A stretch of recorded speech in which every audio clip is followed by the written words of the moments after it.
Today, we're diving deep into an incredible story, a century-long series of struggles that took a bunch of princely states and forged them into the unique, complex place we now know as Kerala.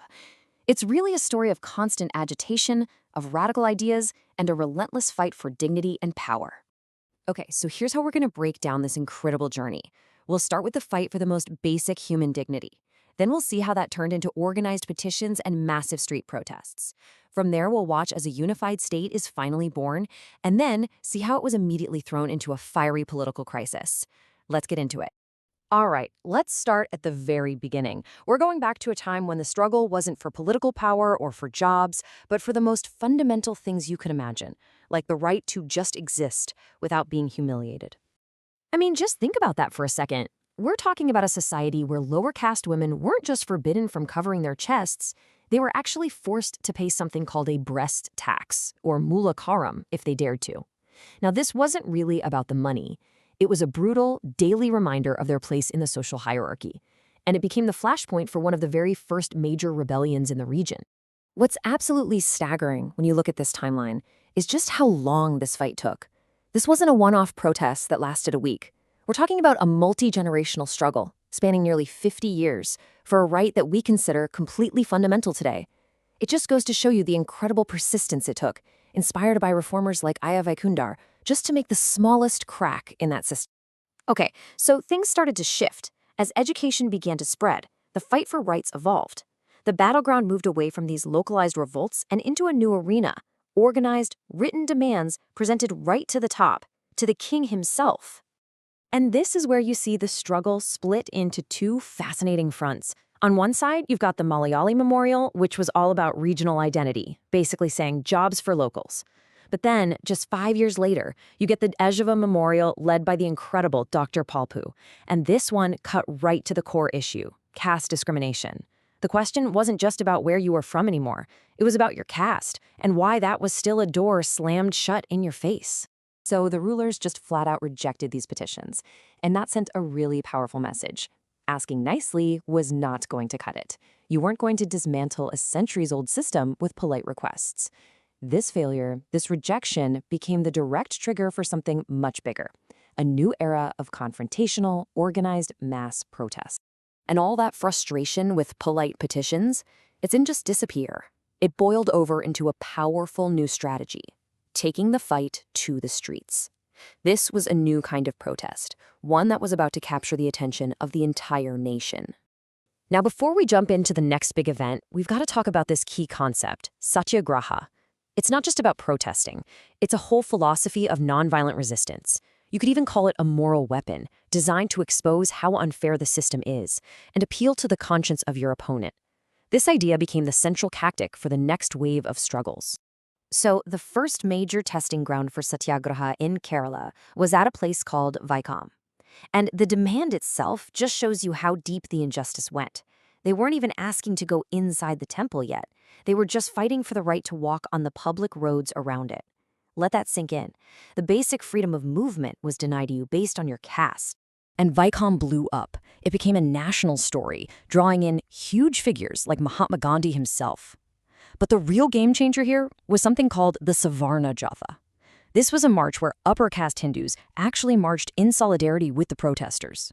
It was proof that this new method could work. Organized, nonviolent protest, with support from allies, could finally force the system to bend, even if it was just a partial victory at first. Riding the momentum from Vaikom, the movement got bolder. They decided to escalate their demand. The fight was no longer about the roads outside the temple. It was now about the fundamental right to worship inside it. You can just feel the intensity ratcheting up with each of these steps. It starts with the moral pressure of K. Kelappan fasting to death. Then there's the public outrage when the volunteer captain, AKG, is brutally beaten. And finally, you get this incredible act of defiance. P. Krishna Pillai, a non-Brahmin, ringing the temple's sacred bell.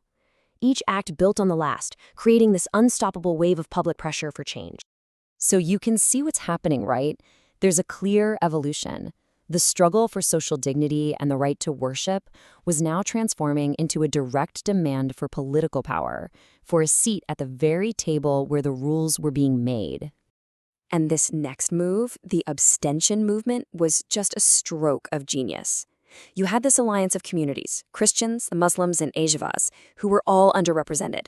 And they simply said, "We're not playing." They boycotted the elections. By refusing to participate in an unfair system, they effectively broke it, forcing the government's hand and leading to real reforms. And it was a huge deal when Mahatma Gandhi himself, hearing about the victory that was about to be announced, called it a miracle of modern times. That tells you everything about the scale of this achievement. And then it happened. On November 12, 1936, the long fight that started on the roads of Vaikom and escalated at the gates of Gurudwara finally reached its goal. The ruler of Travancore issued the Temple Entry Proclamation, officially abolishing the ban. It was a landmark moment for social reform, not just in Kerala, but in all of India. Okay, so with these huge social victories under their belts, the goalposts shifted once more. The fight was no longer just about winning rights within Travancore or Cochin.